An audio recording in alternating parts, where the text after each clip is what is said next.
Hello everyone, welcome back to the channel. Cost accounting चल रहा है और हम लोगों ने स्टार्ट किया था ओवरव्यू का फर्स्ट चैप्टर हम लोगों ने किया था। आज हम लोग बात करेंगे क्लासिफिकेशन ऑफ कॉस्ट। कॉस्ट के क्लासिफिकेशन, कॉस्ट एक एक्सपेंसेस है, खर्च है, उसका क्लासिफिकेशन के बारे में आज हम लोग बात करेंगे। लेकिन इसके भी पहले कुछ बच्चे बार बार पूछते हैं कि सर कौन सा बुक हम लोग को लेना है। तो बुक देखिए, आपके यूनिवर्सिटी में और आपके कॉलेजेस जो प्रीफर करते हैं आप वही बुक लीजिए। और अगर मेरे से अगर आप पूछते हैं तो एकेडमिक के लिए मुझे लगता है कि सबसे अच्छा बुक जो है आपके लिए ये रहेगा आपका RS अगर ये क्या है ML अग्रवाल, यस हाँ ये तो ये ML अग्रवाल का बुक ले सकते हैं। सबसे अच्छा बुक तो मेरे को यही लगता है आपके एकेडमिक क्लासेस के लिए। दूसरा बुक आप ले सकते हैं, कुछ बच्चे शायद लिए भी हैं, वो बता रहे थे कमेंट में। दूसरा बुक आप ले सकते हैं, ये BK मेहता का गेटअप चेंज होता रहता है, ACPD पब्लिकेशन का है। लेकिन कुछ ऐसे बुक्स हैं जो हायर एजुकेशन के लिए हैं, जो कि नेट के क्लासेस के लिए या फिर PG के लिए, BBA MBA के लिए या कुछ दूसरे कोर्सेज CA वगैरह की ज़रूरत पड़ते हैं। तो मैंने कुछ अच्छे एडवांस्ड बुक रखे हैं, जिसमें कि आपका KL नारंग और SP जैन का ये बुक आता है आपका, बड़ा अच्छा बुक है ये, ठीक है। दूसरा बुक आता है आपका ये महेश्वरी एंड मित्तल, बड़ा ही फेमस बुक है, बहुत ही अच्छा बुक है ये। एक और बुक है आपका MN अरोरा का, ये बुक आप देख सकते हैं, बहुत ही अच्छा बुक है। एक और राइटर का बुक है जो मेरे को सबसे अच्छा लगता है इन सारे 6 राइटर के बुक में से, वो है आपका ये बुक है ना, ये आपका राजशेखरन एंड JR ललिता का बुक है, पियर्सन राइटर का ये बुक है। तो जनरली मैं आपको जो थ्योरी वगैरह जो है वो जनरली आपका ये इस बुक से मैं लेता हूँ और RS अग्रवाल से लेता हूँ, थोड़ा बहुत मैं BK मेहता से लेता हूँ, और बाकी बुक जो रेफरेंस के लिए है ही। प्रैक्टिकल क्वेश्चन जो है सबसे ज़्यादा मैं आपको करवाऊँगा RS अग्रवाल से, और अगर कुछ अच्छे क्वेश्चन अगर दूसरे किसी राइटर के बुक में मिल गए तो फिर मैं उससे कराऊंगा। चलिए अब आज का हम लोग वीडियो स्टार्ट करते हैं, लेट्स बिगिन। तो आज हम लोग बात करें क्लासिफिकेशन ऑफ कॉस्ट, यानी आज हम लोग कॉस्ट अकाउंटिंग जो एक बुक का नाम है, एक सब्जेक्ट का नाम है, हम लोग उस पर चर्चा नहीं कर रहे हैं। कॉस्ट अकाउंटेंसी पर आज हम लोग चर्चा नहीं कर रहे हैं, कॉस्ट अकाउंटिंग पर आज हम लोग चर्चा नहीं करेंगे। आज हम लोग कॉस्ट पर चर्चा करेंगे। कॉस्ट का मतलब होता है लागत। जैसे यही एक बुक है, तो इस बुक को प्रिंट करने में, इस बुक में जो मटेरियल लगा है, जो पेपर्स लगे हैं, जो बाइंडिंग करने में जो खर्च आया होगा, हाँ, तो फैक्ट्री में लगा होगा जितने भी खर्च हैं, इसको बना करके इस बुक का कॉस्ट मान लो आप आता है, इस बुक का कॉस्ट मान लो तैयार करके आता है 300 रुपये का। तो इस बुक का जो फाइनल कॉस्ट है, टोटल कॉस्ट जो हमारा इसका है 300 रुपया, जो इसका कॉस्ट है, इसी को हम लोग बोलते हैं कॉस्ट। तो इस कॉस्ट के अंदर में, इस लागत में जो है छोटे बड़े बहुत सारे एक्सपेंसेस होते हैं, कई अलग अलग कैटेगरीज के एक्सपेंसेस होते हैं, जिनको कैटेगराइज किया गया है, क्लासिफाई किया गया है इनके नेचर के अकॉर्डिंग, इनके बिहेवियर के अकॉर्डिंग, इनके फिक्स्ड और वेरिएबल होने के नेचर के अकॉर्डिंग, जिसमें कि बहुत तरह के खर्चे हैं, उनका क्लासिफिकेशन, उनका अलग अलग कैसे किया गया, उस पर आज हम लोग चर्चा करेंगे। जैसे कि है कुछ है आपके फिक्स कॉस्ट, कुछ है वेरिएबल कॉस्ट, कुछ है सेमी वेरिएबल, कुछ है कंट्रोलेबल, कुछ है नॉन कंट्रोलेबल, कुछ एबनॉर्मल है, कुछ नॉर्मल है। तो इसी तरह के बहुत तरह के खर्चे हैं, उस पर आज हम लोग चर्चा करेंगे। चलिए बात हम लोग यहाँ से स्टार्ट करते हैं। तो classification of cost is the process of grouping the components of the cost under a common designation on the basis of similarities of the nature, attributes and relation. इस बेसिस पर हम लोग इन खर्चों का, इन कॉस्ट का classification अलग अलग करेंगे। कई बुक में 10, जैसे कि J ललिता के बुक में जो है 10 अलग अलग क्लासिफिकेशन दिख रहा था, जो अपने आप में बहुत ज़्यादा है। लेकिन अगर BK मेहता और अगर ML अग्रवाल का बात करें तो इसमें आपको कुछ कम देखने को मिलेंगे। 7 क्लासिफिकेशन जनरली चलता है। इसके अंदर बहुत सारे अलग अलग टाइप के खर्चे होंगे, जिस पर हम लोग चर्चा करेंगे। आइए, तो सबसे पहले तो हम लोग देख लेंगे नेचर ऑफ एक्सपेंसेस। एक्सपेंसेस के नेचर के अकॉर्डिंग बहुत सारे अलग अलग कॉस्ट बनाए गए हैं। कुछ है relation to the cost centre, traceability, जिसको हम लोग ट्रेस कर सकते हैं। कुछ है फंक्शंस या फिर एक्टिविटीज़ के अकॉर्डिंग। फिर है आपके बिहेवियर के according, fixed, semi variable and variable. कुछ मैनेजमेंट डिसीजन मेकिंग के बेसिस पर भी कुछ अलग अलग कॉस्ट के वैराइटीज़ हैं। फिर है प्रोडक्शन प्रोसेस के बेसिस पर है, और फिर टाइम पीरियड के बेसिस पर है कॉस्ट कुछ आपका अलग अलग। तो चलिए अब नंबर 1 सबसे पहले हम लोग चर्चा करेंगे according to nature of expenses. खर्चों के नेचर के अकॉर्डिंग अगर हम लोग बात करें तो कहता है कि कॉस्ट शुड बी गैदर्ड, यानी एक जगह इकट्ठा किया जाता है, together in their natural grouping such as a material, labour and expenses. तो मेन जो हमारा कॉस्ट खर्च जो आता है वो है मटेरियल, मटेरियल यानी रॉ मटेरियल लगाना ही पड़ेगा। उसके बाद है आपका लेबर, लेबर लगाना पड़ेगा तो वेजेस भी तो पे करना पड़ेगा। और फिर आपका आता है एक्सपेंसेस, सन्डे एक्सपेंसेस, कई तरह के खर्चे जो होते हैं। ये 3 तरह के खर्चों को मिला करके ही आपका कॉस्ट तैयार होता है, जिसको कि ये हम लोग कहते हैं मटेरियल, लेबर और एक्सपेंसेस। आगे अब हम लोग बात करें नेक्स्ट पेज में, तो फिर आपको ये देखने को मिलेगा, आइए अब हम लोग कॉस्ट को अगर क्लासिफाई करें बाय द नेचर, तो मटेरियल, लेबर और एक्सपेंसेस अभी हम लोगों ने देखा है, ये तो हो ही गया। अभी दूसरा सेकेंड हेड का हम लोग बात करते हैं according to the relation to cost centre. Cost centre के बेसिस पर अगर हम लोग बात किया जाए तो इसमें कहता है एलोकेशन कॉस्ट पर यूनिट, यानी जिन चीज़ वस्तुओं का हम लोग उसका प्रोडक्शन करते हैं, जिसका कि पर यूनिट, जिसको कि यूनिट आउटपुट या सिंगल यूनिट आगे हम लोग पढ़ेंगे में, यानी जहाँ किसी चीज़ वस्तु का हर यूनिट का अलग अलग कॉस्ट हम लोग को फाइनली कैलकुलेट करना पड़ता है, सिंगल आउटपुट। तो वहाँ पर क्लासिफिकेशन हम लोग को अगर देखा जाए तो खर्चे जो है 2 तरह के देखने को मिलते हैं। खर्चे तो वही हैं, एक्सपेंसेस तो वही है, 3 तरह के जो खर्चे हम लोग को देखने को मिलते हैं। एक हो गया हमारा मटेरियल यानी रॉ मटेरियल, और दूसरा फिर आपका होता है ये लेबर, और तीसरा होता है एक्सपेंसेस। लेकिन ये तीनों जो है ये डायरेक्टली उस सामान को बनाने में जो खर्च होता है, जिसको हम लोग बोलेंगे डायरेक्ट एक्सपेंसेस, और इन तीनों में खर्च होता है इनडायरेक्टली भी, जिसको हम लोग बोलते हैं इनडायरेक्ट एक्सपेंसेस। तो इनका खर्च डायरेक्ट एक्सपेंसेस में भी होता है और इनडायरेक्ट एक्सपेंसेस में भी होता है, दोनों जगह इसका खर्च होता है। तो इसको हम लोग कैसे करेंगे, आइए देखते हैं। डायरेक्ट लेबर और डायरेक्ट एक्सपेंसेस और इनडायरेक्ट एक्सपेंसेस दोनों ही जगह आपके ये तीनों ही खर्च होंगे। डायरेक्ट कॉस्ट में देखिए, डायरेक्ट कॉस्ट में कहता है कि directly identified with the final product और सर्विसेज। प्रोडक्ट को फाइनल करने में डायरेक्टली उसमें जो the expenses which are indulge with directly with the items, उसको हम लोग बोलते हैं डायरेक्ट कॉस्ट या डायरेक्ट एक्सपेंसेस। और डायरेक्ट एक्सपेंसेस के अंदर में, डायरेक्ट खर्च के अंदर में आपका ये तीनों ही आएगा, है ना। तो which is easily and economically attributed to the cost unit directly. Direct cost has 3 components. Direct cost में 3 कंपोनेंट्स हैं, material cost, direct labour cost and direct expenses. Some direct expenses, और इन sum of these direct cost is called prime cost, प्रधान लागत, main लागत, prime cost इसको हम लोग बोलते हैं। तो डायरेक्ट में 3 आपका हो गया, रॉ मटेरियल यानी मटेरियल का कॉस्ट प्लस एक्सपेंसेस, और लेबर को अगर ऐड कर देते हैं डायरेक्ट जो हुए हैं तो इसको बोलते हैं हम लोग prime cost according to the function. और इसी में जो इनडायरेक्ट में भी ये तीनों खर्चे लगते हैं, जिसको हम लोग, आइए इसमें एंड इनडायरेक्ट एक्सपेंसेस क्या है, can not be economically trace directly with the final product, जिसको कि हम लोग बोलते हैं associated with the manufacture of the 2 और more units of the finish product. These are also known as a common cost. ये कुछ कॉमन कॉस्ट है। इसको कॉमन, जैसे पहले वाले को हम लोग प्राइम कॉस्ट बोलते थे, तीनों को ऐड करने के बाद जो सम ऑफ जो आता था, यहाँ पर सम ऑफ करने के बाद इनडायरेक्टली जो आएगा अमाउंट, उसको हम लोग बोलेंगे ये कॉमन कॉस्ट, कॉमन खर्च आता है। इनडायरेक्ट कॉस्ट के भी 3 कंपोनेंट है, वही आपके हैं मटेरियल, लेबर और एक्सपेंसेस, लेकिन ये तीनों इनडायरेक्ट नेचर के होंगे। आगे बात करें,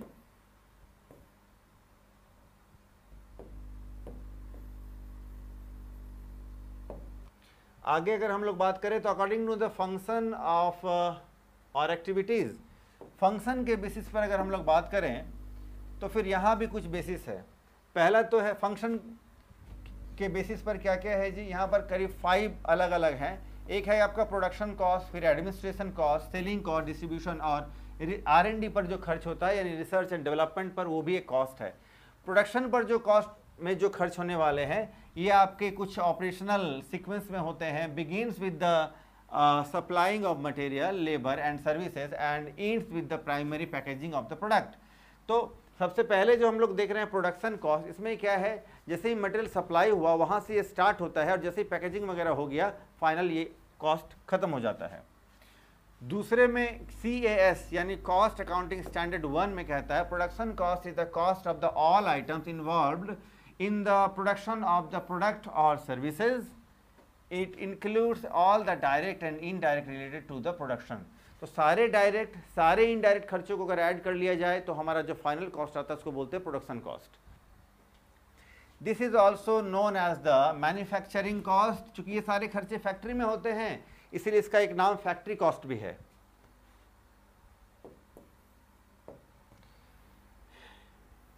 इसमें आपके salaries for the staff, production, planning, technology, supervision, factory administration पर जो खर्च होते हैं, नॉर्मल हिडन टाइम जो कॉस्ट होता है, labour welfare, dispensary and canteen expenses में जो खर्च होते हैं, सिक्योरिटी एक्सपेंसेस में जो खर्च होते हैं, ये सारे खर्चे जो है आ जाते हैं प्रोडक्शन कॉस्ट के अंदर। इसके बाद हम लोग बात करेंगे डेप्रिसिएशन वगैरह भी इसी के अंदर आ जाते हैं सारे। चलो इसके बाद हम लोग बात करेंगे एडमिनिस्ट्रेशन कॉस्ट। एडमिनिस्ट्रेशन कॉस्ट उसको बोलते हैं प्रशासनिक खर्च। ICMA कहता है ये आपका जो एडमिनिस्ट्रेशन कॉस्ट है उसके अंदर में क्या क्या आएगा, तो डायरेक्टिंग द ऑर्गेनाइजेशन को डायरेक्ट करने में डायरेक्टर्स को जो हम लोग फी पे करते हैं, यानी हमारे पूरे बिजनेस को, ऑर्गेनाइजेशन को चलाने को इसके जो ऑपरेशनल कॉस्ट होते हैं, यानी बिजनेस ऑपरेशन का जो कॉस्ट होता है, रेगुलेशन का जो कॉस्ट होता है और इसको कंट्रोल करने का जो है, इन सब को हम लोग इसको रखते हैं कहाँ, इसको हम लोग रखते हैं एडमिनिस्ट्रेशन कॉस्ट में। इसी के अंदर सेलिंग है, डिस्ट्रीब्यूशन है, रिसर्च एंड डेवलपमेंट भी सारे और भी दूसरे फंक्शंस के अंदर में आते हैं। ये कॉस्ट जो है generally office and administration expenses के नाम से जाने जाते हैं, उसी हेड के अंदर ही आते भी हैं। जैसे कि सैलरी हो गया स्टाफ का, जनरल ऑफिस का, बैंक चार्जेस हो गया, ऑडिट फी हो गया, ये सब आते हैं, टेलीफोन वगैरह वगैरह। सेलिंग कॉस्ट के अंदर में आएगा माल को बेचने में जितने भी खर्चे होते हैं, ये आपका सेलिंग कॉस्ट के अंदर आपका आ जाएगा। Stimulate the demand and securing orders known as a selling expenses. Selling cost सबके अंदर में आ जाएगा। फिर आपको कहता है अच्छा इसके अंदर में जो सेलिंग या इसके अंदर जो सैलरीज या कमीशन या ट्रैवलिंग एक्सपेंसेस है, जो मार्केट रिसर्च है, रॉयल्टी जो होगा, एडवर्टीजमेंट जो होगा, ये सारा जो है ये बेचने पर जो खर्च हो रहा है, सेलिंग के लिए, सेलिंग पर किए जाने वाली ये सारे खर्च वो सेलिंग कॉस्ट कहलाते हैं, टोटल इनका सम टोटल। फिर डिस्ट्रीब्यूशन कॉस्ट, इसके अंदर में हम लोग sequence of operation begins with the making packed product available for the dispatches. कहता है डिस्ट्रीब्यूशन के लिए या डिस्ट्रीब्यूशन कॉस्ट के अंदर में ऐसे सारे खर्च आते हैं जो डिस्ट्रीब्यूशन के लिए माल को तैयार करने में, फर्स्ट उसका पैकेजिंग करने में जो खर्च आते हैं, उसको लोड करके दूसरी जगह अनलोड करने में जो खर्च आते हैं, उसका जो लेबलिंग करना होता है, सारे खर्चे जो है डिस्ट्रीब्यूशन कॉस्ट के अंदर आता है। डिस्ट्रीब्यूटर बनाते हैं आपको पता है, तो डिस्ट्रीब्यूशन कॉस्ट के अंदर में ये सारे आ जाएंगे। इसके बाद हम लोग बात करें तो R&D यानी रिसर्च एंड डेवलपमेंट पर जो खर्च हम लोग करते हैं, R&D पर जो खर्च करते हैं इसको हम लोग बोलते हैं रिसर्च एंड डेवलपमेंट कॉस्ट। ये जो खर्चे हैं ये आपके इम्प्रूव करते हैं क्वालिटी को इम्प्रूव करने में, प्रोसेस में, मैन्युफैक्चरिंग में जो है, मार्केट रिसर्च करने में, कमर्शलाइजेशन करने में, इनको जो खर्च होते हैं उसको हम लोग R&D के खर्च में रखते हैं। नंबर 4, चौथा जो आपका हेडिंग है खर्चों का इस कॉस्ट का, इसके अंदर आपका फोर्थ हेडिंग कहता है according to the behaviour of cost. Cost के बिहेवियर के बेसिस में अगर हम लोग बात किया जाए तो इसमें 3 खर्चे आते हैं। ये मेन आपका अगर देखा जाए तो कॉस्ट के एक अच्छे हेडिंग या कॉस्ट में आता है, जो कहता है कि 3 खर्चे हैं, 3 तरह कॉस्ट है। कुछ है फिक्स कॉस्ट, कुछ फिक्स कॉस्ट उसको बोलते हैं जो कि आपके बिजनेस में फिक्स रहेंगे, जैसे cost of the machine, cost of the land, building, plant and machine, furniture, यानी जो बड़े बड़े एसेट्स को आपने जो खरीदने में जो पैसे खर्च किए हैं, जो हमारे फैक्ट्री में लगाएंगे, मशीनरी में खर्च किया हम लोगों ने खरीदने में जो लगाया जाएगा, उसके इंस्टॉलेशन में, उसके एस्टेब्लिशमेंट में, उसके इरेक्शन में, इसको ये सब फिक्स कॉस्ट है। तो फिक्स कॉस्ट तो फिक्स्ड है। फिक्स कॉस्ट जो है एक अच्छे लेवल तक, एक हाई लेवल तक जो है ये फिक्स कॉस्ट फिक्स रहता है, इसीलिए हम लोग उसको बोलते हैं फिक्स कॉस्ट। वेरिएबल कॉस्ट उसको हम लोग बोलते हैं जो कि वेरिएबल कॉस्ट भी एक सर्टेन लिमिट तक फिक्स रहता है। फिर अगर हम लोग प्रोडक्शन का वॉल्यूम को बढ़ा दें, प्रोडक्शन अगर हम लोग ज़्यादा करना चाहें, नंबर ऑफ यूनिट बढ़ा दें, क्वांटिटी को अगर बढ़ा दें, तो फिर ये वेरिएबल कॉस्ट आपका बढ़ जाएगा। इसके अंदर में रॉ मटेरियल कॉस्ट है, इसके अंदर में रॉ मटेरियल कॉस्ट आता है, पावर आएगा, फ्यूल आएगा, वगैरह वगैरह कॉस्ट इसमें आएंगे। सेमी वेरिएबल कॉस्ट उसको बोलते हैं जिसके अंदर में कुछ ऐसे खर्चे आते हैं जो कुछ हद तक तो आपके वो फिक्स्ड है, बाकी उसके बाद अगर बढ़ाया जाए तो वेरिएबल नेचर के हो जाएंगे। तो दोनों ही नेचर उसमें देखने को मिलता है, इसीलिए इसको हम लोग सेमी वेरिएबल बोलते हैं। चलो जी, तो फर्स्ट पेज में आपके ये 3,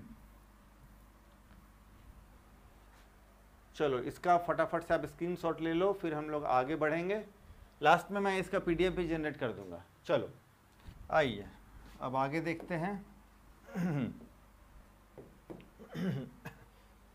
तो फिक्स कॉस्ट जो है ये आपका आप देख पा रहे हैं, fix cost is the cost which does not very with the change in the volume of activity in short run. Short run का मतलब होता है, शॉर्ट रन का मतलब होता है कि अल्प समय में, थोड़े समय के लिए जो कॉस्ट या जो खर्चे बार बार चेंज नहीं होते हैं उसको हम लोग बोलते हैं फिक्स कॉस्ट, जो जनरली फिक्स होते हैं, अभी जो मैंने आपको बताया। इसमें क्या है, इसमें एक पीरियड के बाद ही ये सब चेंज होते हैं। These cost not affected by the temporary fluctuation in the activity and enterprise. ये टेम्पररी फ्लक्चुएशन में चेंज नहीं होते हैं, also known as the period cost. इसी को हम लोग पीरियड कॉस्ट भी बोलते हैं। Of the fix cost are salaries, rent, depreciation, audit fees, ये सब जनरली फिक्स होते हैं। इस ग्राफ में आप देख सकते हैं कि ये वाला जो पार्ट है ये आपका फिक्स कॉस्ट है, इतने फिक्स रहेंगे। इसके बाद अगर आप वॉल्यूम बढ़ाते हैं अगर प्रोडक्शन का, तो फिर ये धीरे धीरे धीरे धीरे धीरे ये बढ़ेगा। इतना तो फिक्स रहना ही है। ये रहा आपका, ठीक है, कॉस्ट पर यूनिट। आगे अगर हम लोग बात करें तो फिर आपका वेरिएबल कॉस्ट। वेरिएबल कॉस्ट में आप देख पा रहे हैं कि इसके अंदर में कुछ ऐसे खर्चे हैं जिसके एलिमेंट्स जो हैं ये डायरेक्टली वेरी करते हैं with the volume of the activity. Variable cost has 2 parts. इसके अंदर में वेरिएबल डायरेक्ट कॉस्ट आता है, वेरिएबल इनडायरेक्ट कॉस्ट आता है। Variable indirect cost are terms as a variable overhead, इसको वेरिएबल ओवरहेड के भी नाम से जानते हैं। ये जो वेरिएबल कॉस्ट है ये आपका इंक्रीज होता है direct proportion with the increase in production, यानी जैसे ही आप प्रोडक्शन का वॉल्यूम बढ़ाते हैं तो ये वेरिएबल कॉस्ट का कुछ ऐसा हिस्सा है जो आपका बढ़ जाता है, ठीक है। विच डिक्रीज इन डायरेक्ट प्रोडक्शन, और जैसे ही आप प्रोडक्शन का वॉल्यूम को कम करते हैं तो ये कॉस्ट भी कम हो जाता है। यानी अगर आप 100 यूनिट का प्रोडक्शन कर रहे हैं तो कॉस्ट उतना ही लगना है। अगर आप 200 या 500 या 1000 यूनिट का अगर प्रोडक्शन कर रहे हैं तो कॉस्ट ये जो है उस प्रोपोर्शन में बढ़ जाएगा। वेरिएबल कॉस्ट बोलते हैं इसको। ये डायरेक्टली जो है प्रोडक्शन के वॉल्यूम पर डिपेंडेंट होता है। चलिए, Thus variable cost tends to change proportionately with the change in the quantum of production। तो देखिए ये रहा, तो आप देख रहे हैं ये टोटल वेरिएबल कॉस्ट जो है ये आपका देखिए धीरे धीरे धीरे धीरे धीरे धीरे ये बढ़ता ही चला जा रहा है, क्योंकि प्रोडक्शन का वॉल्यूम आप बढ़ा रहे होंगे। लेकिन कॉस्ट पर यूनिट जो है ये तो उतना ही आने वाला है ना, क्योंकि अगर आप रॉ मटेरियल, डायरेक्ट लेबर और अगर आप जो इनडायरेक्ट एक्सपेंसेस वगैरह कर रहे हैं उसमें अगर आप नंबर ऑफ यूनिट को बढ़ा रहे हैं तो फिर वॉल्यूम भी तो बढ़ रहा है, और नंबर ऑफ यूनिट्स अगर आप डिवाइड करेंगे तो वो उतना ही आने वाला है। तो ये आपका जनरली कॉस्ट पर यूनिट उतना ही रहता है, ग्राफ में हम लोग देख पा रहे हैं। आगे ये सेमी, इसको बोलते हैं सेमी फिक्स्ड या फिर semi variable cost. Semi fixed, semi circle आपने पढ़ा होगा, सेमी हेमिस्फीयर पढ़ा होगा। सेमी का मतलब होता है आधा। तो ये ऐसे खर्चे हैं जिसका आधा पोर्शन या कुछ पोर्शन जो है फिक्स रहता है, कुछ पोर्शन इसका जो है वो आपका फ्लक्चुएटिंग नेचर का होता है। इसीलिए इसमें इसको सेमी वेरिएबल कहें या सेमी अगर इसको फिक्स बोले तो बात एक ही। जनरली ये सेमी वेरिएबल के नाम से ज़्यादा प्रचलित है। तो CAS 1 के तहत, कॉस्ट अकाउंटिंग स्टैंडर्ड 1 के तहत सेमी वेरिएबल कॉस्ट जो है content both fixed and variable, दोनों एलिमेंट इसमें देखने को मिलता है। पार्टली अफेक्टेड होता है फ्लक्चुएशन लेवल ऑफ एक्टिविटी में। ये जो कॉस्ट है आपका चेंज होते हैं but not in the direct proportion increase या डिक्रीज इन द आउटपुट या फिर प्रोडक्शन। तो प्रोडक्शन के वॉल्यूम को अगर आप कम ज़्यादा करते हैं तो डायरेक्टली ये अफेक्टेड, यानी सेमी वेरिएबल कॉस्ट कम या ज़्यादा डायरेक्टली नहीं हो जाता है, लेकिन चेंज तो होता ही है। जैसे इसमें रिपेयर आता है, मेंटेनेंस आता है, इलेक्ट्रिसिटी आता है, टेलीफोन बिल है, ये सब होते हैं आपके फिक्स्ड, एक तरह के ये सब फिक्स्ड होते हैं। And variable element, the main features of semi variable cost are as follows. Main features क्या है? ये कॉस्ट जो इंक्रीज होते हैं with the increase in the level of the activity but not in the same proportion as the activity increase. यानी अगर आप production का वॉल्यूम को बढ़ाते हैं तो उसी प्रोपोर्शन में, उसी रेशियो में, उसी हिसाब से आपके ये खर्चे नहीं बढ़ जाते हैं, इसीलिए इसको हम लोग सेमी वेरिएबल कहते हैं। This cost will not be zero, और ये कभी जीरो नहीं हो सकता है production, even if production is nil. यानी प्रोडक्शन अगर नील हो जाए तो भी ये खर्चे होते ही रहेंगे। ये कुछ ऐसे खर्चे होते हैं जैसे कि आपका रेंट है, तो भाई फैक्ट्री का रेंट तो है वो, अगर आप प्रोडक्शन फंक्शन कर रहे हैं, मशीन चल रही है, प्रोडक्शन का काम भी लिया जा रहा है, तो फिर आपको रेंट का यूज़ हो रहा है। लेकिन अगर आपके जो मशीनें बंद पड़े हैं तो भी तो आपको रेंट लगना ही है। तो ये इस तरह के खर्चे होते हैं। आगे है इन सम केसेस दिस कॉस्ट में रिमेन फिक्स्ड, और कभी कभी ये रिमेन फिक्स्ड रहते हैं और कभी कभी ये देखने, अरे यार, और कभी कभी ये आपको सर्टेन लेवल तक जो है ये आपको फिक्स देखने को मिलेंगे, और कभी कभी कहीं पर कुछ आपका ये आपका फ्लक्चुएटिंग नेचर का भी दिखेगा। और ये स्लैब जो है, स्लैब पर फिक्स होता है, घटता बढ़ता ये रहता है। आगे बात करें तो ये आता है it was worth mentioning the there is no definite pattern of the behaviour of the semi variable cost and it may move in any of the following pattern. देखिए सेमी वेरिएबल कॉस्ट जो है ना, इसके movement में यानी इसके बढ़ने के 2-3 अलग अलग पैटर्न देखने को मिल सकता है। कुछ मेन पैटर्न मैंने यहाँ आपको दिखा रहा हूँ। जैसे कि सेमी वेरिएबल कॉस्ट में है क्या कि यहाँ से लेकर के आपका यहाँ तक जो है ये फिक्स है, इसके बाद जो है ये आप धीरे धीरे धीरे धीरे धीरे धीरे जैसे कि आप प्रोडक्शन का लेवल बढ़ा रहे हैं, रॉ मटेरियल को बढ़ा रहे हैं, तो ये कॉस्ट बढ़ता चला जाएगा। कहीं पर देखने को मिलता है ये पैटर्न कि यहाँ तक आप देखिएगा तो यहाँ तक आपका फिक्स है, इसके बाद ये आपका धीरे धीरे जैसे प्रोडक्शन का लेवल बढ़ा रहे हैं पर यूनिट, अगर यूनिट का अगर आप वॉल्यूम बढ़ा रहे हैं, नंबर बढ़ा रहे हैं, तो ये बढ़ेगा। कहीं आपको ये सेमी वेरिएबल कॉस्ट ऐसा देखने को मिलता है कि यहाँ से लेकर के यहाँ तक यानी इतना प्रोडक्शन करे तो ये आपस में यहाँ से इतना ही फिक्स रहेगा। इसके बाद ये अगर आप प्रोडक्शन थोड़ा सा बढ़ाते हैं यूनिट या रॉ मटेरियल को तो ये बढ़ जाएगा। फिर यहाँ से यहाँ कुछ दूरी तक यानी 100 से अगर मान लिया जाए 100 से 500 यूनिट तक इतना रहेगा फिक्स ये। फिर आपका 500 के ऊपर 1000 तक आपका जो है कॉस्ट बढ़कर इतना हो जाएगा। उसके बाद 1000 से 1500, 1000 से 2000, इस तरह से बढ़ता है। तो आपको 2-3 पैटर्न यहाँ आपको देखने को मिल सकता है। ये है आपका प्रोडक्शन के खर्चे का अलग अलग पैटर्न। आगे हम लोग बात करें according to relevance to decision making and control. Decision making या कंट्रोल बेसिस का अगर बात करें तो इसमें आपके कुछ कॉस्ट अलग अलग क्लासिफाई किए गए हैं। एक तो है मैनेजरियल कॉस्ट। मैनेजरियल कॉस्ट वो खर्चे हैं जो मैनेजर्स को वो खर्चे रेगुलेट, कंट्रोल, ऑपरेट करने में लगते हैं। जैसे देखिए कहते हैं इसमें आपका आता है aggregate of the variable cost, variable cost का सम टोटल। फिर आगे है आपका prime cost plus the variable overhead. Managerial cost per unit is the changes in the amount at any given volume of output by which aggregate cost changes if the volume of the output is increased or decreased by per unit or 1 unit। यानी ये कहता है कि ये कुछ ऐसे खर्चे हैं जो आपके पर यूनिट के प्रोडक्शन कॉस्ट पर कम के अनुसार कम ज़्यादा होता है, इसको मैनेजरियल कॉस्ट बोलते हैं। Managerial cost refers two variable cost only, लेकिन इसके अंदर में जो है सिर्फ वेरिएबल कॉस्ट को लिया जाता है। It doesn't include any fix cost as shown in the following figure. आइए तो इसके अंदर कहता है कि मैनेजरियल कॉस्ट के अंदर सिर्फ वेरिएबल नेचर के कॉस्ट को लिया जाता है, फिक्स्ड कॉस्ट को इसके अंदर नहीं लिया जाता है। आइए कुछ डिटेल यहाँ पर देखिए। जैसे यूनिट देखिए आपका धीरे धीरे बढ़ रहा है, यानी 0 यूनिट का अगर आप प्रोडक्शन करेंगे तो 600 रुपया ये आपका फिक्स है, ये रुपीज़ में है, ये यूनिट है तो 600 रुपया ये फिक्स है। मैनेजरियल कॉस्ट कितना है? 0 है, उसमें कुछ लगना ही नहीं है। अगर आप 1 यूनिट का प्रोडक्शन करेंगे तो ये आपका फिक्स कॉस्ट जो है ये बढ़ गया। मैनेजरियल कॉस्ट जो है ये आपका 400 रुपया ही है। देखिए हर कॉस्ट में ये आपका जो है ये टोटल कॉस्ट धीरे धीरे बढ़ता चला जा रहा है, लेकिन मैनेजरियल कॉस्ट जो है उतना ही है। तो ये मैनेजरियल कॉस्ट ऐसे खर्चे होते हैं जो बहुत हद तक जो है ये करीब करीब एक जैसे होते हैं। डिफरेंशियल कॉस्ट, अब कुछ ऐसे ऐसे कॉस्ट हैं जो कि आपके सिलेबस में बहुत कम पढ़ने को है, मैं जल्दी जल्दी इसको पढ़ाने का बताने की कोशिश कर रहा हूँ। डिफरेंशियल कॉस्ट क्या है? ये कहता है कि differential cost is the change in the cost due to change in the activity from one level to another level. एक लेवल यानी प्रोडक्शन का अगर आप वॉल्यूम रखे हैं 500 यूनिट तक, तो उस तक वहाँ तक जो खर्च हो रहा है, इसके बाद अगर आप 1000 यूनिट अगर प्रोडक्शन कर रहे हैं तो आपका खर्च जो है बढ़ जाएगा।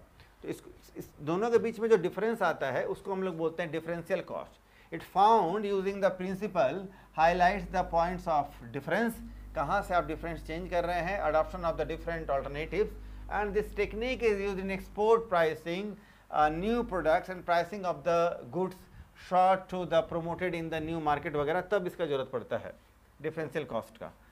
आगे बात करें तो फिर है आपका अपॉर्चुनिटी कॉस्ट। अपॉर्चुनिटी कॉस्ट तो आप जानते ही हैं, अगर आपके फैक्ट्री में अगर 1000 यूनिट का अगर आप पेन, फाउंटेन पेन का अगर प्रोडक्शन करते हैं तो जो कॉस्ट आएगा, दूसरी तरफ अगर आप 1000 अगर बॉल पेन का अगर या इंक पेन का अगर आप प्रोडक्शन करते हैं तो उसका क्या कॉस्ट आने वाला है। इस दोनों के कॉस्ट का जो है एक तरफ अपॉर्चुनिटी है। मान लो इस तरह का अगर 1000 पेन, मान लो इस तरह का अगर ये 1000 पेन का, ऐसे 1000 पेन का प्रोडक्शन करने में जो खर्च आ रहा है वो एक हो गया, और दूसरी तरफ हम लोग रखते हैं कि इस तरह के पेन का अगर 1000 यूनिट का अगर हम लोग प्रोडक्शन अगर करना चाहें तो इसका कॉस्ट एक तरफ होगा। तो ये एक दूसरे का कॉस्ट जो है, एक दूसरे के लिए ये जो है अपॉर्चुनिटी कॉस्ट है, इसको बोलते हैं अपॉर्चुनिटी कॉस्ट। ये आपने पढ़ा भी होगा माइक्रो इकोनॉमिक्स में पहले, तो अपॉर्चुनिटी कॉस्ट आप समझ गए हैं। चलो इसके बाद हो जाता है फिर आपका रिप्लेसमेंट कॉस्ट। ये है रिप्लेस करते हैं रॉ मटेरियल एसेट्स को परचेज करने में जो हम लोग खर्च करते हैं फ्रॉम द करेंट मार्केट, इसको रिप्लेस कॉस्ट बोलते हैं, रिप्लेसिंग कॉस्ट बोलते हैं।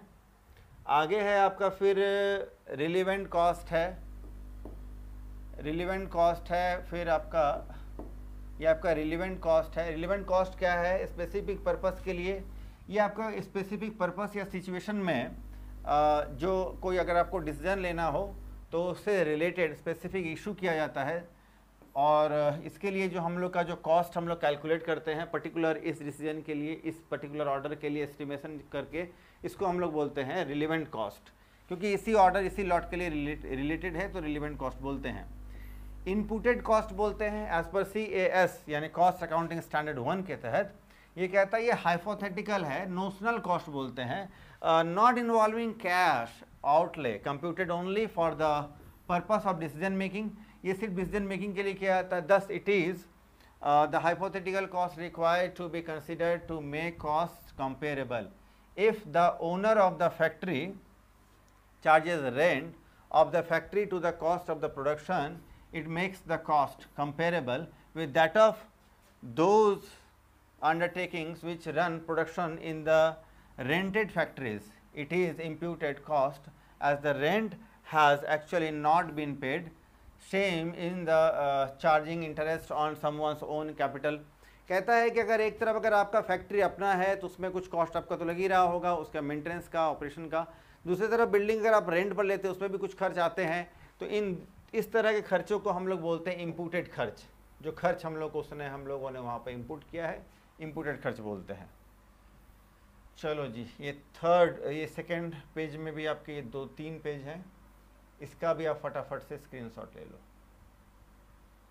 लास्ट में मैं QR कोड जनरेट कर दूंगा, सारा कुछ एक बार आ जाएगा। चलो, और एक और पेज बचा है, इसमें भी कुछ हैं, आइए। फिर होता है आपका संक कॉस्ट।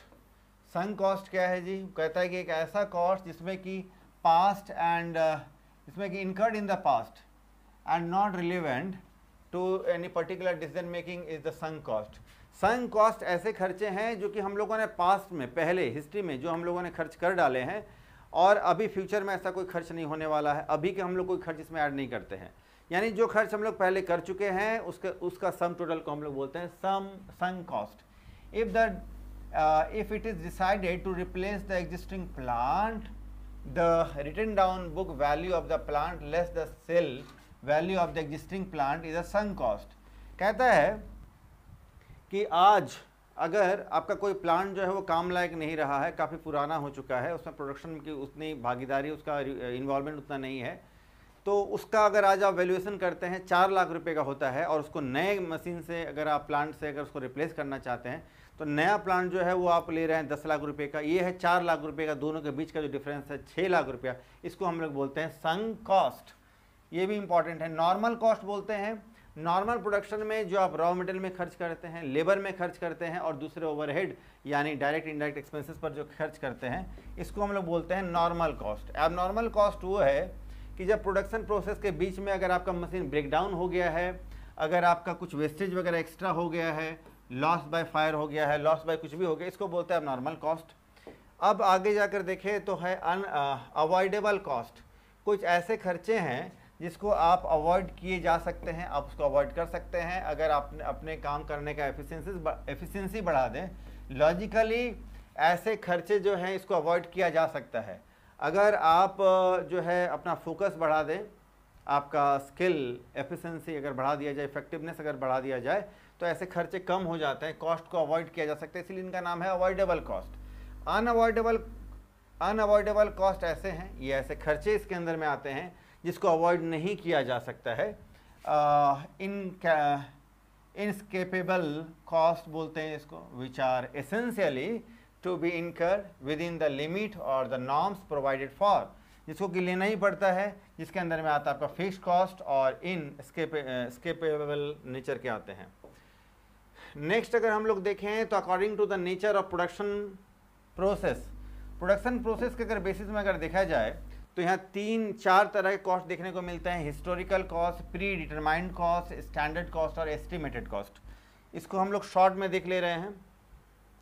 इसके अंदर में फिर आपके आते हैं, अच्छा हिस्टोरिकल कॉस्ट उसको बोलते हैं जो हम लोगों ने पहले खर्च कर रखा है। प्री डिटरमाइंड कॉस्ट उसको बोलते हैं कि खर्च करने से पहले, प्रोडक्शन काम स्टार्ट करने से पहले एक एस्टिमेट हम लोग तैयार कर लेते हैं, जो खर्चे आते हैं, जो कॉस्ट आता है उसका सम टोटल सारे खर्चों का, उसको हम लोग एस्टिमेटेड कॉस्ट बोलते हैं। स्टैंडर्ड कॉस्ट उसको बोलते हैं कि इसके प्रोडक्शन में स्टैंडर्ड यानी जनरली जितने खर्च आते हैं उस खर्च को, उस एक्सपेंसेस को हम लोग बोलते हैं स्टैंडर्ड कॉस्ट। एस्टिमेटेड कॉस्ट फिर वही हो गया, प्रोडक्शन करने से पहले हम लोग पहले से जो तैयार कर लिया हम लोगों ने सारा कॉस्ट को पेन पेपर पर तैयार कर लिया, उसको हम लोग बोलते हैं, एक एस्टिमेट बना लेते हैं, उसको बोलते हैं एस्टिमेट कॉस्ट।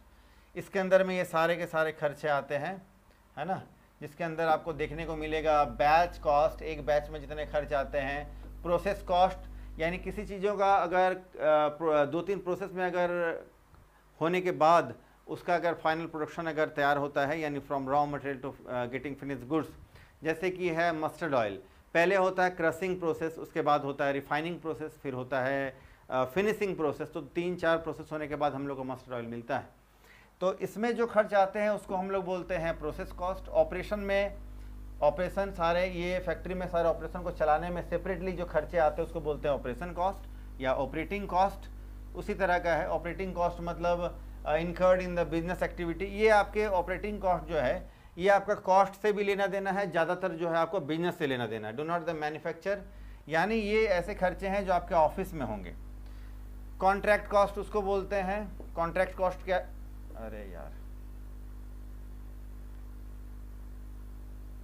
चलो जी, कॉन्ट्रैक्ट कॉस्ट फिर आपके क्या है, कहते हैं कॉन्ट्रैक्ट कॉस्ट एक ऐसा कॉस्ट है जो with the some terms and condition, कुछ टर्म्स एंड कंडीशन पर बेस्ड है, adjustment agreed upon between the contractee and the contractor. 2 parties होते हैं, एक पार्टी जो कॉन्ट्रैक्ट देता है उसको बोलते हैं कॉन्ट्रैक्टी, जो कॉन्ट्रैक्ट लेता है काम करने का उसको कॉन्ट्रैक्टर बोलते हैं।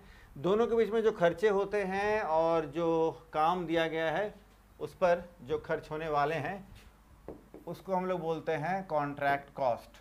आइए इसके बाद अब है आपके जॉइंट कॉस्ट। कुछ कॉस्ट ऐसे हैं जो 2-3 प्रोसेस में, सारे प्रोसेस में खर्च होने वाले हैं, इसको हम लोग उस खर्च का अलोकेशन हम लोग जो है कुछ बेसिस पर, जैसे कि आपका रॉ मटेरियल के बेसिस पर, परचेजेज या सेल्स के बेसिस पर अलग अलग कर लेते हैं। इसको हम लोग बोलते हैं जॉइंट कॉस्ट। फिर आपका आ जाता है according to the time period. Time period के बेसिस पर अगर बात किया जाए तो 3-4 तरह के ये सब कॉस्ट आपको देखने को मिल सकता है। Historical cost, pre determined cost, standard cost, estimated cost. ठीक है, हिस्टोरिकल कॉस्ट जो कि पोस्टपोन नहीं किया जा सकता है, जो खर्च हो चुके हैं। प्री डिटरमाइंड कॉस्ट यानी ये प्रोडक्शन करने के पहले जो हम लोगों ने कॉस्ट तैयार कर रखा है, आपने अनुमान लगा लिया है, प्री डिटरमाइंड कॉस्ट बोलते हैं। स्टैंडर्ड कॉस्ट यानी कितना खर्च होने वाला है एफिशिएंसी के साथ, अगर ऑपरेशन अगर हम लोग किया जाए तो जो खर्चे आते हैं सबका टोटल को स्टैंडर्ड कॉस्ट बोलते हैं। एस्टिमेटेड कॉस्ट यानी इस सामान को तैयार करने में जितने खर्च होने वाले हैं पहले से अगर हम लोगों ने एस्टिमेशन कर लिया है, जो सम टोटल उसका आएगा उसको बोलते हैं एस्टिमेटेड कॉस्ट। आगे जाकर देखें तो फिर in addition to above discussed classification of the cost under this according standard 1, some other concepts of cost are as follows। कुछ दूसरे अन्य अलग से भी कॉस्ट हैं जिस पर हम लोग बात कर लेते हैं। एक होता है कंट्रोलेबल कॉस्ट, यानी कुछ ऐसे खर्चे हैं जिसको अगर आप चाहें तो इन्फ्लुएंसली अगर आप प्रभावपूर्ण तरीके से काम करें तो ऐसे खर्चों को आप कम कर सकते हैं। Specified member of an undertaking and the organisation is divided into the departments और रिस्पॉन्सिबिलिटी, मतलब काम को बांट करके कुछ ऐसे खर्चों को अपने एफिशिएंसी स्किल को बढ़ाकर, इफेक्टिवनेस को बढ़ा करके जिन खर्चों को कम किया जा सकता है उसको बोलते हैं कंट्रोलेबल कॉस्ट। कंट्रोल कर सकते हैं आप ऐसे खर्चों को, उसको बोलते हैं कंट्रोलेबल कॉस्ट। आगे चलकर देखें तो फाइनली इस पेज में हम लोग का है अनकंट्रोलेबल कॉस्ट। कुछ ऐसे खर्चे हैं जिसको आप कंट्रोल नहीं कर सकते हैं, चेंज नहीं कर सकते हैं, है ना।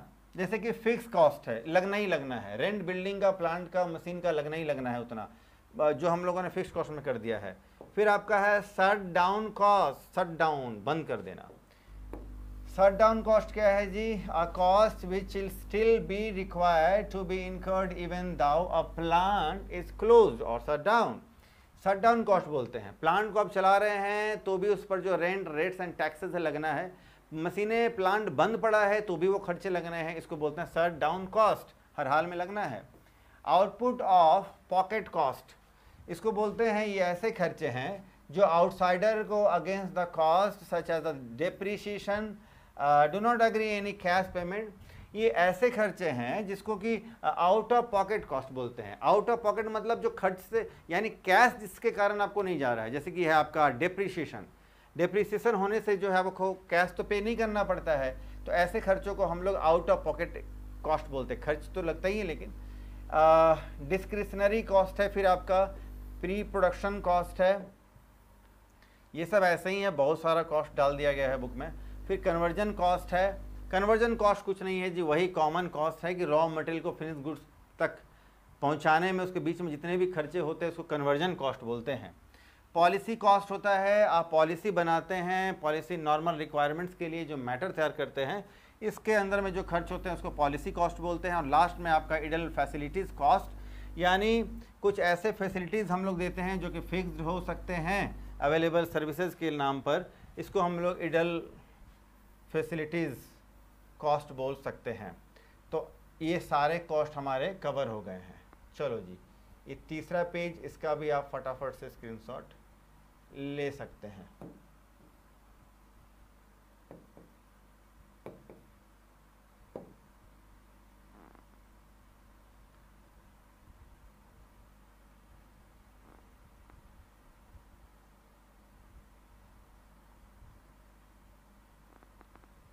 चलो जी, और फाइनली मैं क्यूआर कोड जनरेट कर देता हूं ताकि आप इन सब को सारे ये जो है आपके आज के जो पढ़ाई जो पढ़ा आपने आज के लेक्चर का, ये सारा कुछ आपको एक बार में दिख जाए। तो मैं क्यूआर कोड जनरेट कर देता हूं, इस क्यूआर कोड को आप स्कैन कर लेंगे तो ये तीनों ही पेज जो है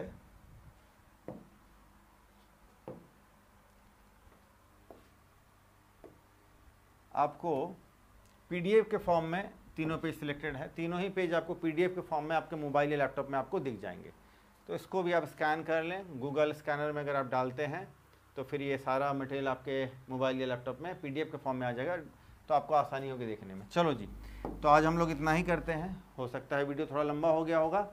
तो कॉस्ट क्लासिफिकेशन में मैक्सिमम इतने ही हैं और इतना आपको पढ़ना भी नहीं है, लेकिन मैंने सारा कुछ बताने का कोशिश तो किया है। चलिए, तो आप कमेंट कीजिए आज का वीडियो, आपको आज का लेक्चर कैसा लगा, क्लासिफिकेशन आपको कितना समझ में आया। कहीं अगर कोई प्रॉब्लम है तो आप कमेंट सेक्शन में पूछ सकते हैं, बुक मैंने आपको बता दिया है। तो आज के लिए हम लोग इतना ही करते हैं। वीडियो को आप लाइक करें, फ्रेंड्स को शेयर करें, चैनल को सब्सक्राइब करें। आज के लिए इतना ही, फिर मिलते हैं नेक्स्ट वीडियो में किसी नए टॉपिक के साथ। तब तक के लिए टेक केयर, बाय।